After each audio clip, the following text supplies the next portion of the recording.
Iglesia Cristiana Verbo Jutiapa, discipulando naciones.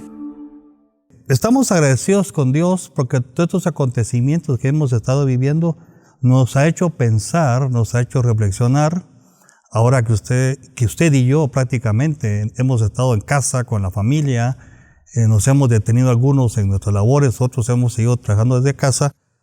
Y quiero reflexionar con usted algunos temas importantes y recordar algunos principios. La Biblia nos enseña en el capítulo 8 Romanos que a los que amamos a Dios, todas las cosas nos ayudan para bien. Eso es en cuanto a los que hemos sido llamados en base a un propósito. Entonces creo que vale la pena que nosotros veamos estas situaciones bajo esa perspectiva, bajo ese punto de vista, que Dios tiene un propósito, Dios tiene un plan.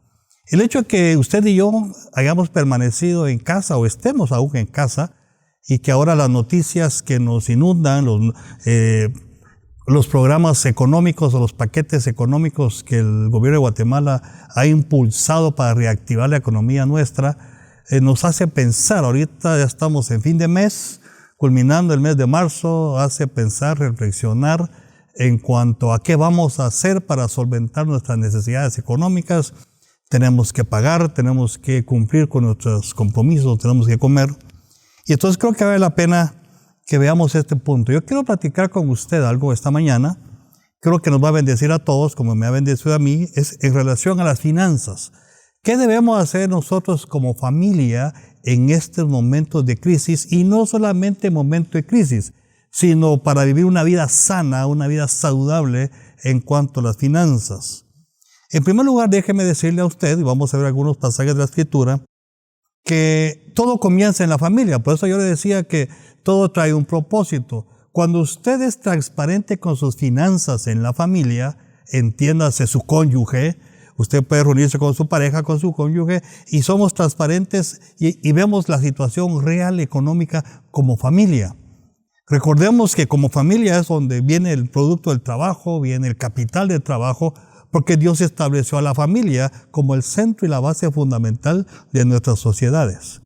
Entonces, algo importante es que usted pueda sentarse con su pareja, con su cónyuge y transparentemente platicar estos temas. Y lo más importante es tener una actitud correcta. Yo creo que tenemos que confiar en Dios y no tener el temor que a todos nos abarca, sino tener la actitud correcta en cuanto a nuestras finanzas, en cuanto al dinero mismo y en cuanto como Dios nos va a proveer y nos va a bendecir. Hay un pasaje en las Sagradas Escrituras, el capítulo 12 del libro del Evangelio de Lucas, versos 16 al 21. Es una parábola que el Señor le dijo a sus discípulos. Además les contó una parábola. Un hombre rico tenía un terreno que le produjo una buena cosecha. Y este hombre se puso a pensar, ¿qué voy a hacer? No tengo dónde guardar mi cosecha. Entonces dijo, ya sé lo que haré. Derribaré mis graneros, construiré otros más grandes, y allí guardaré todos mis frutos y mis bienes. Y me diré a mí mismo, ya puede descansar mi alma, pues ahora tengo guardados muchos bienes para muchos años. Ahora pues, a comer, a beber y a disfrutar. Pero Dios le dijo, necio, esta noche vienen a quitarte la vida, ¿y para quién será lo que has guardado? Es importante esta parábola porque nos enseña algunos principios prácticos. Aquí nos cuenta en la parábola la historia de un hombre rico que tenía un gran terreno, tenía muchos bienes, pero en esta versión dice que tenía un terreno grande, era un hombre trabajador. Yo creo que nosotros los guatemaltecos y todo usted trabaja y nos hemos dedicado a trabajar tanto que en este tiempo que nos hemos quedado en casa, muchos dicen, es que a mí me hace falta salir, me hace falta trabajar. Lo que usted y yo tenemos ha sido el producto del trabajo, somos gente que ha trabajado duro. Y así dice acá la Escritura, obviamente este señor trabajó duro y dice la Biblia que tuvo una gran cosecha, pero no dejemos que en gran cosecha, dice que tuvo una buena cosecha. Si se tiene una buena cosecha es que se hizo un buen trabajo, era un hombre trabajador, era alguien común y corriente, pero eso le había dado riqueza. Pero también dice que cuando recibió su buena cosecha, se puso a pensar, ¿qué voy a hacer con esa gran cosecha? ¿Qué voy a hacer con ese dinero, con ese producto, lo que he adquirido por el transcurso de mis años de trabajo? mis desvelos, mis sacrificios, ¿qué voy a hacer? Y de pronto dice la parábola que el hombre se puso a pensar y tuvo una gran idea.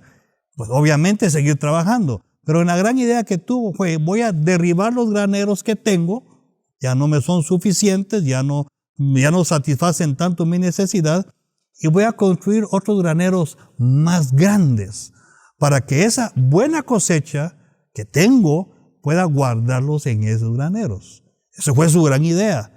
Y obviamente se puso a trabajar. Imagínese usted, empieza a derribar los graneros y contrató gente y empezó a construir otros graneros más grandes para poder obtener mayor ganancia y mayor riqueza.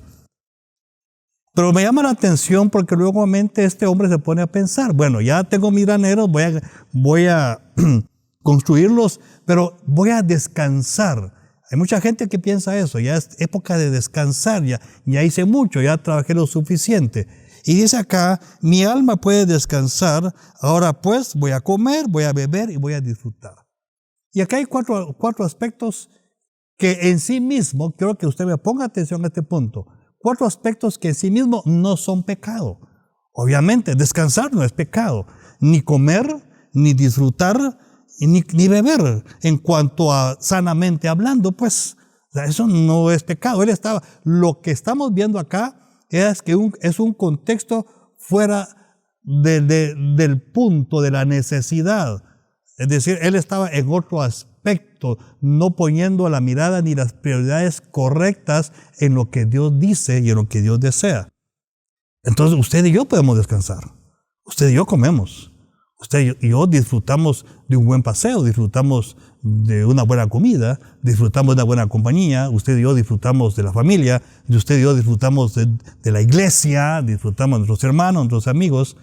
Pero en este caso él lo vio en el contexto de despilfarrar lo que Dios le había dado. Y llama la atención porque Dios le dice: necio, esta noche vienen a quitarte la vida. ¿Y para quién será lo que has guardado? Cuando el Señor le dice necio, una persona necia es aquella persona que actúa contrario a la sabiduría. Una persona insensata, una persona que no tiene lo voy a presentar de esta manera, un sentido común sabio. La idea la tilda de necio. Es decir, ¿por qué te pones a pensar y por qué tu mirada, tu pensamiento, tu corazón, tu anhelo está basada en las cosas materiales? Eso es ser necio. Y el gran problema hoy en día, mis estimados hermanos, es que el corazón del hombre eso es lo que desea. Voy a trabajar y voy a obtener bienes. Voy a trabajar y voy a pensar en el futuro. Obviamente este señor pensó en el futuro. Voy a guardar mi buena cosecha para el futuro, para más adelante. Y todos hemos pensado eso. ¿Qué vamos a hacer nosotros cuando lleguemos a cierta edad, en nuestra vejez? ¿Verdad? Trabajemos duro ahorita para después ya me pongo a descansar. Pero si usted piensa solamente en eso, quizás tenga una perspectiva no correcta, una perspectiva equivocada. Y entonces podemos estar actuando con esa edad. Entonces, cuando nuestra mirada está enfocada en lo material, en lo temporal, en lo pasajero, ahí está el inconveniente, mis hermanos. Recordemos que lo material tiene un tiempo. Usted y yo tenemos un tiempo de vida. Entonces tenemos que edificar y fortalecer nuestras relaciones. Por eso le decía que los que amamos a Dios, todas las cosas nos ayudan para bien. Y eso lo hemos estado viendo en estos tiempos que hemos estado en casa cuidándonos de esta pandemia, y esto hemos visto los resultados y el propósito de Dios. Pero hay un aspecto también en cuanto a las actitudes correctas que la Biblia nos enseña. Número 1, tenemos que tener una perspectiva correcta sobre el dinero. ¿Cuál es la perspectiva correcta? Que toda buena dádiva proviene de Dios. El otro aspecto es que el amor al dinero es uno de los grandes inconvenientes del ser humano. Y cuando nosotros tenemos el amor al dinero, que es la raíz de todos los males, enfocado en nosotros, entonces viene a nuestra vida, viene a nuestro corazón temor. ¿Qué vamos a hacer? ¿Qué vamos a hacer el otro mes? No voy a recibir pago. Voy a recibir pago, pero tengo que pagar deudas. Tengo que solventar compromisos. ¿Qué va a pasar si la situación continúa? Entonces ingresa a nosotros temor. ¿Por qué? Porque nuestra confianza está en el dinero. Nuestra confianza debe estar en el Señor, hermanos. Y entonces acá, cuando nosotros aplicamos los principios, le voy a decir algunos detalles. En primer lugar, también debemos administrar, óigame bien, administrar sabiamente nuestros recursos. La sabiduría viene de Dios. Y dice la Biblia que Dios desea que todo administrador sea hallado fiel. Debemos administrar sabiamente los recursos. Dios nos ha dado un trabajo, Dios nos ha dado recursos, Dios nos ha dado ingresos. ¿Y cómo podemos nosotros administrar sabiamente? Vea, pues yo le decía, sentémonos con el cónyuge, con la pareja, de manera transparente y elaboremos un presupuesto. Ese es el gran problema hoy en día de mucha gente, que no sabe lo que tiene, no sabe sus ingresos. Y hasta el cónyuge no sabe cuánto gana el esposo o la esposa. Reúnanse, hagan un presupuesto. Usted mira, yo ya tengo un presupuesto, obviamente, entonces chequee y revise ese presupuesto nuevamente, porque ahorita estamos entrando en una época de pensar qué vamos a hacer en estos momentos de dificultad que ya estamos viviendo en Guatemala. Entonces, cuando usted elabora un presupuesto, usted ya se sienta con concretamente qué va a hacer, y entonces usted nada más gasta lo que necesita gastar. El gran problema de nosotros, los seres humanos, es que tenemos algunos una compulsión por gastar. Alguien no puede tener dinero en la bolsa porque gasta, compra lo que encuentra. El otro extremo, obviamente, hay personas que no les gusta gastar absolutamente nada, y esos son extremos. Pero cuando usted actúa sabiamente, entonces, y tiene un presupuesto, entonces empezamos a gastar en lo que realmente necesitamos. Y entonces evitamos compras e inversiones innecesarias. Si usted se da cuenta, hay muchas compras que no son necesarias. Si usted tiene lo justo, lo correcto, la Biblia dice que tengamos techo, comida y abrigo, estemos contentos. Si usted tiene, pero hay personas que compulsivamente tienen que comprar 2, 3, 4, 5 pares de zapatos al mes. Tiene que cambiar el closet cada cuánto tiempo. Entonces, si estamos en una época de bonanza y usted lo tiene presupuestado, obviamente lo puede hacer. Pero ahorita que estamos en un momento, si usted me permite la palabra, de recesión económica, de reactivación económica, no solamente a nivel mundial, sino en Guatemala con familias, tenemos que aprender a comprar lo necesario, a invertir en lo justo, en lo correcto, en las cosas necesarias. El otro aspecto que creo que nos va a ayudar, y algunos tal vez están en estos grandes conflictos porque tenemos que pagar tarjetas de crédito, hay que pagar el préstamo en tal banco, pero un aspecto que a usted y yo nos ayuda bastante es evitar las deudas, hermanos. Evite al máximo las deudas. Dice la Biblia, en el capítulo 22 de Proverbios, versos 7 y 27, se lo voy a leer, dice: el rico se enseñorea de los pobres, y el que toma prestado es siervo, otra versión dice esclavo, del que le prestó. No seas de aquellos que hacen tratos a la ligera, ni los que salen por fiadores de deudas si no tienes para pagar. Y hace una pregunta a la Escritura: ¿por qué han de quitar tu cama de debajo de ti? Evitemos las deudas. Cuando alguien presta o adquiere una deuda, dice la Biblia, es que se vuelve siervo esclavo del que le prestó. Constantemente está el acreedor tocando su puerta, llamándole por teléfono, y usted tiene la angustia, tiene que pagar. Quizás son deudas innecesarias. Pero también la Biblia nos enseña a que debemos ser prudentes. Si no tenemos para pagar una deuda, no hagamos tratos a la ligera. Evitemos ser fiadores, evitemos ser codeudores. Usted ya sabe que un fiador es un codeudor, es alguien que comparte la deuda. Y por eso hay muchas personas que hoy en día están con grandes problemas económicos porque están pagando la deuda de otras personas. Eso es insensatez, eso es falta de sabiduría. La misma Escritura nos enseña a evitar esos problemas y evitar esos inconvenientes. Por eso dice la Biblia: si no tienes con qué pagar, ¿qué necesidad hay que te quiten aún la cama que está debajo de ti, que te quiten tus bienes, que te quiten tus propiedades? No hay necesidad de eso. Entonces, lo que la Biblia nos enseña es precisamente eso, evitar al máximo las deudas. ¿Y cómo yo evito al máximo las deudas?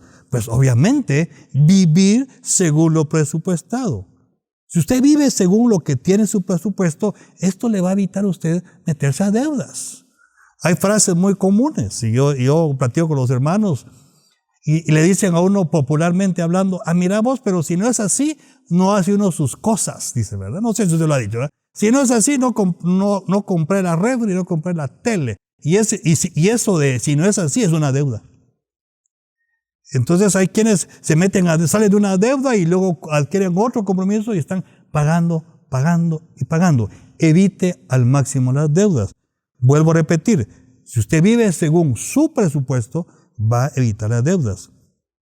Ahora bien, si fuera necesaria una deuda, porque a veces son necesarias para invertir, para darle vuelta, oiga consejo.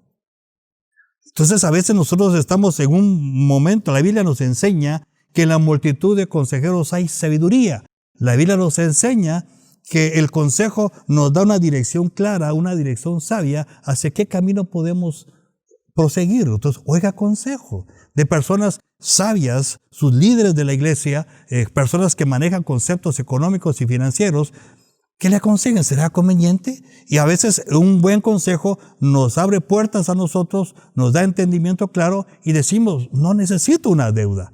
Lo que necesito es reestructurar mi presupuesto y de esa manera adquirir lo que yo deseo adquirir o simplemente no adquirirlo porque no es necesario. Sin embargo, repito, si es necesaria una deuda, pues entonces es una inversión, es algo que usted le va a dar vuelta y va a producir ganancia, pero obviamente platicando con su cónyuge y oyendo el consejo sabio. La otra situación que vale la pena es evitemos gastar lo que tenemos utilizando tarjetas de crédito. Yo sé que las tarjetas de crédito son buenas, yo tengo tarjeta de crédito, pero hay que saberla utilizar correcta y sabiamente. La tarjeta de crédito a usted le da ciertos días para pagar, pero hay personas que no saben utilizar una tarjeta de crédito y entonces como no tengo dinero, es dinero adquirido con anticipación, usted va, compra y se endeuda. Y eso es uno de los grandes problemas. Trate la manera de no gastar tanto con tarjetas de crédito. Si usted sabe utilizar las tarjetas de crédito para mantener un buen récord crediticio, está bien. Pero eso usted tiene que tener la sabiduría, practicar los principios, el autogobierno, el principio de una buena mayordomía, los principios de la palabra de Dios que usted y yo conocemos para usar correctamente los recursos que Dios nos ha dado. El otro punto es que debemos conservar el buen nombre y el buen nombre de la familia. La Biblia, usted sabe que la Biblia dice que es mejor el buen nombre que las muchas riquezas. Y a veces nos metemos a tantas deudas, nos metemos a tantos compromisos que no podemos pagar. Y qué triste es cuando las personas en las conversaciones o en los negocios o en las empresas, alguien quiere llegar y dice, yo a usted no le puedo dar crédito porque usted tiene un mal récord con nosotros.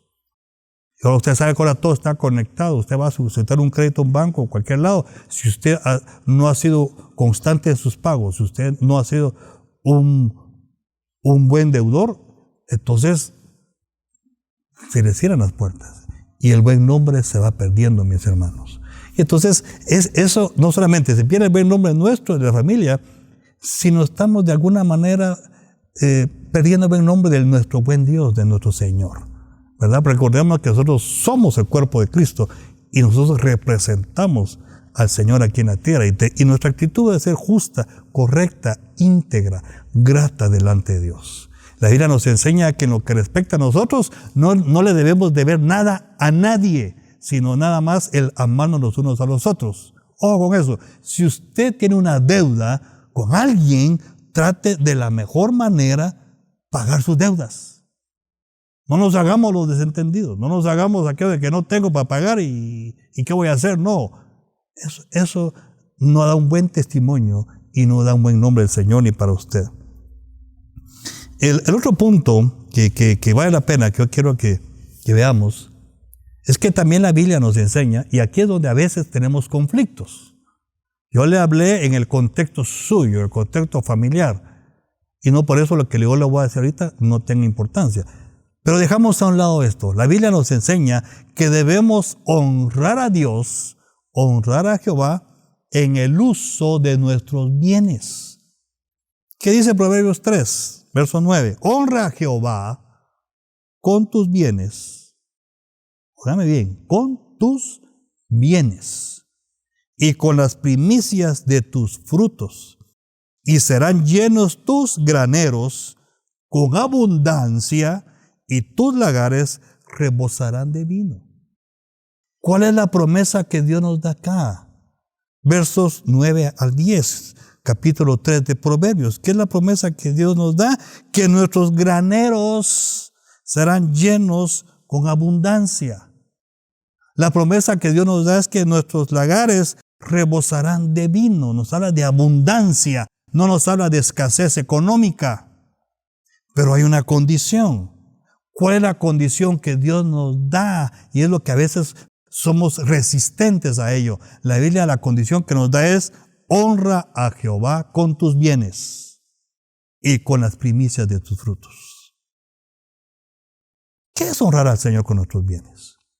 Es entender y comprender que lo que tenemos no es nuestro. Lo que tenemos es del Señor. Y eso ha sido uno de los grandes inconvenientes que hemos tenido todo el tiempo. El decir, esto es mío, este es mi trabajo, esta es mi casa, esta es mi empresa. Y cuando nosotros entendemos que es del Señor, entonces nosotros de alguna manera somos generosos. Somos generosos al ofrendar. Somos generosos al bendecir al necesitado. Déjeme decirle algo. Usted hoy en estos momentos de crisis que hemos estado viviendo a nivel mundial y nacional, hay mucha gente que tiene gran necesidad. Hay mucha gente que, gracias a Dios, tiene su trabajo y algunos van a recibir su pago. Otros tienen que trabajar a diario para conseguir el pan de cada día. Otros quizás están con la gran angustia de que no voy a tener para pagar. No voy a tener para comer. Y obviamente estamos confiando en el Señor. Y es una buena oportunidad para bendecir a los necesitados. Dios nos llama a ser generosos, a ser dadivosos. Más bienaventurado es dar que recibir, porque dando es como usted y yo recibimos. Entonces, cuando nosotros nos encerramos en el concepto o aquel de que no tengo para dar, por eso no doy. Entonces, obviamente, si usted se encierra en eso, que no tiene para dar y por eso no da, pues nunca va a tener nada, porque no da. Entonces, tenemos que volcar nuestro corazón a la generosidad. ¿Cuánta gente hay en su iglesia, en su vecindario, en su lugar donde usted trabaja, en su propia familia, que está pasando necesidad y nosotros podemos extenderle la mano? Podemos ayudarles. Y cuánta gente, incluso usted va por la calle y usted no conoce y usted ve a alguien ahí y dice, bueno, lo puedo ayudar. Lo podemos hacer. Y el otro punto muy importante es darle al Señor lo que le corresponde, honrar a Dios con nuestros diezmos. Cuando usted y yo honramos a Dios con nuestros diezmos, que es un conflicto para muchos de este punto, pero lo que a mí me llama la atención es que la Biblia dice, honra a Jehová con tus bienes y Él llenará tus graneros de abundancia y hará que tus lagares rebosen de vino. Y no solamente eso, usted se recuerda lo que dice la Escritura en Malaquías 3, que el Señor abre las ventanas de los cielos y Él derrama abundancia sobre su vida, sobre su casa, sobre su trabajo, sobre su familia, hasta que sobreabunde. Cuando nosotros comprendemos estos principios, hermanos, en estos momentos de crisis, es importante entonces tener el concepto de que Dios todo lo obra para bien. Yo sé que usted en su casa ha logrado reunir a su familia, ha logrado orar juntos, han leído la Biblia, usted ha estado trabajando en casa con su pantaloneta y su playera, ¿verdad usted? Con su computadora ahí, trabajando, relajado, pero usted ha estado en su casa, con su esposa, con sus hijos. Usted ha descansado, quizá lo que no había descansado, ha dormido un poco más de lo normal. Alguien me dirá, me he sentido aburrido. Ahora hay memes muy divertidos que dicen, ahora yo al acabarse la cuarentena voy a pedir una cuarentena de no regresar a casa, por ejemplo. Entonces, pero véalo el lado correcto, el lado positivo. Dios tiene un propósito. Dios tuvo que detenerlo. La Biblia dice, cuando Dios le habló al pueblo, le dijo en el libro de Jeremías, le dijo, deténganse, paren, porque Dios iba a tratar con el pueblo. Dios iba a obrar en el pueblo algo fuerte y poderoso. Paren, deténganse un momento, señores, y pregunten cuál es la senda antigua. Vuelvan a la senda antigua para que caminen sobre la senda correcta. Y yo creo que todo este momento que hemos estado viviendo ha sido eso, es un detenernos. Póngale usted el nombre que usted quiera, quédate en casa, quédate, de hecho no tenemos que quedar en casa, pero es un momento de reflexión donde Dios nos detuvo, Dios nos paró un momento y nos dijo, detente, alto. Pregunta por las sendas antiguas, ¿qué es lo que has dejado de hacer? ¿Qué es lo que no estás haciendo justo y correctamente en tu vida? ¿Qué es lo que aún te falta por hacer? Y usted se ha puesto a pensar, se ha puesto a meditar, se ha puesto a reflexionar sobre su vida, sobre su casa, sobre su familia. Esto es lo maravilloso en Dios. Porque a los que amamos a Dios, todo tiene un propósito, todo tiene algo claro y correcto, porque hemos sido llamados para Él. Y todo tiene un bien, tiene un resultado. Recuérdense que los pensamientos de Dios para nosotros son pensamientos de bien y no de mal. Entonces, de esa cuenta, amados hermanos, debemos comprender que si Dios permitió todo, Dios tiene control de todo. Dios lo permitió. Dios tiene control de nuestra vida. La Biblia dice que en el principio creó Dios los cielos y la tierra. Dios es el creador. Y la Biblia dice que Dios controla y es el dueño de todo. Entonces, si Dios permitió todo esto, es para detenernos, para hacernos reflexionar, para que cuando salgamos de todo este inconveniente podamos glorificar a Dios en todo. Y no solamente glorificar a Dios. Dios permitió todo esto, y póngame mucha atención, y algunos hermanos lo han dicho, para que usted y yo anunciemos las virtudes de aquel que nos llamó.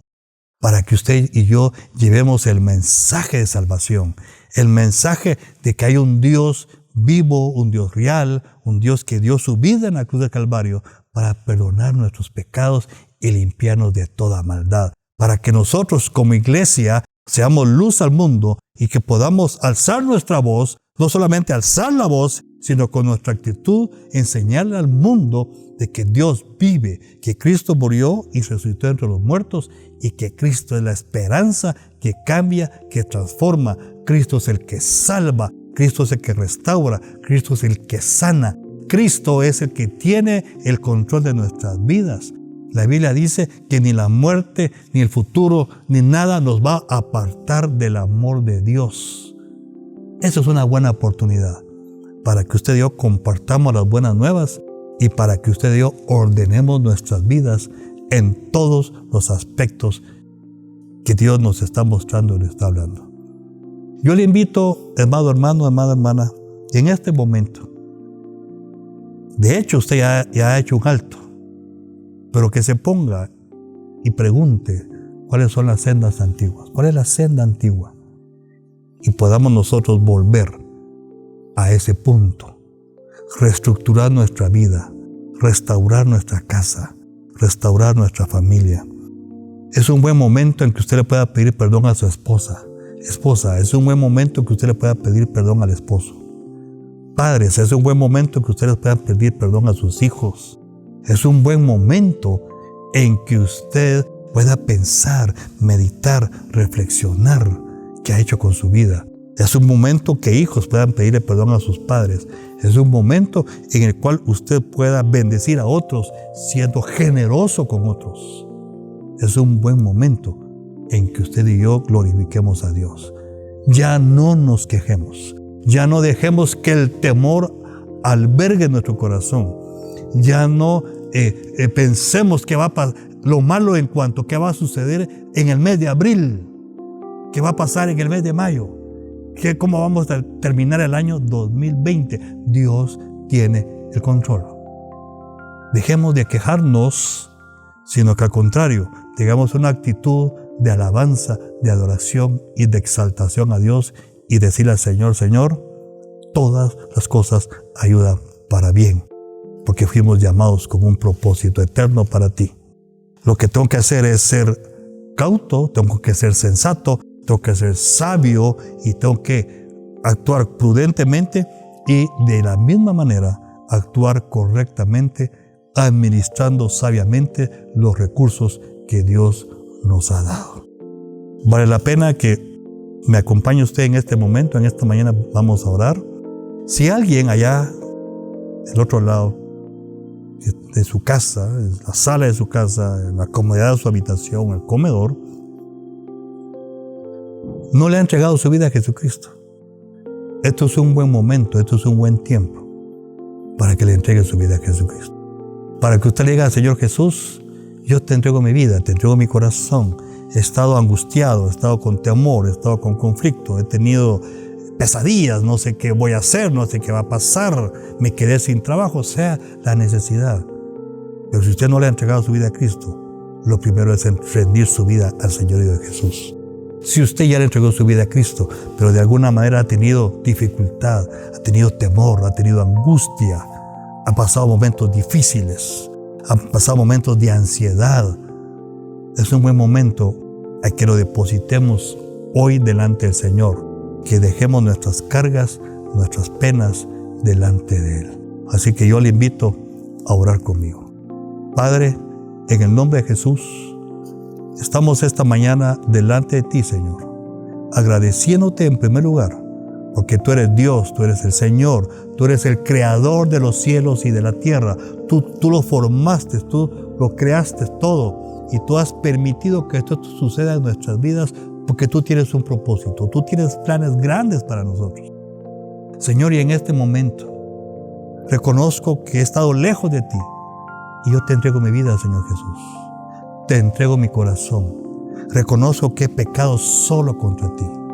Con mi boca yo te confieso como el Señor de mi vida, te declaro como el Salvador de mi vida. Señor, te entrego mi corazón, entra en mi vida y te recibo como Señor y Salvador. Padre, también estamos orando por aquellas personas que están pasando momentos difíciles, personas que están enfermas, personas que están pasando crisis de ansiedad, crisis de temor, crisis de pánico. Señor, estamos orando por esas personas para que tú desciendas, tú vengas y tú sanes, tú restaures esos corazones. Señor, que sea tu Espíritu Santo quien que infunda tu poder, tu paz, tu consuelo en el nombre de Jesús, Señor. En el nombre que es sobre todo nombre, Señor, oramos, Señor, para que nuestras familias sean unificadas. Oramos, Señor, para que nuestras familias siempre glorifiquen tu nombre y que nosotros, como hijos tuyos, como iglesia tuya, podamos llevar ese mensaje de salvación a las naciones, pero sobre todo a las personas que están a nuestro alrededor. Danos la sabiduría necesaria, Señor, para ser sabios administradores de los recursos que tú nos has dado, poder ayudar al necesitado y honrarte a ti en todo lo que tenemos y en todo lo que hagamos. Señor, te damos gracias. Señor, quédate con nosotros, bendice a las familias y bendice esta nación bendita, Guatemala, porque tu palabra dice, bienaventurada la nación cuyo Dios es Jehová. Y nosotros creemos en Guatemala y oramos por Guatemala también, Señor, para que esta pandemia desaparezca, Señor, para que Guatemala sea sana totalmente, sea restaurada en lo económico, en lo espiritual, en lo moral, en lo familiar, Señor, que haya una sanidad y una restauración total y completa en la nación guatemalteca, Señor. Gracias te damos, en el nombre que es sobre todo nombre, en el nombre de Jesús. Amén y amén. Hermanos, Dios les bendiga. Siempre como Iglesia Cristiana Verbo estamos para servirles y nos seguiremos estando en comunicación y en contacto.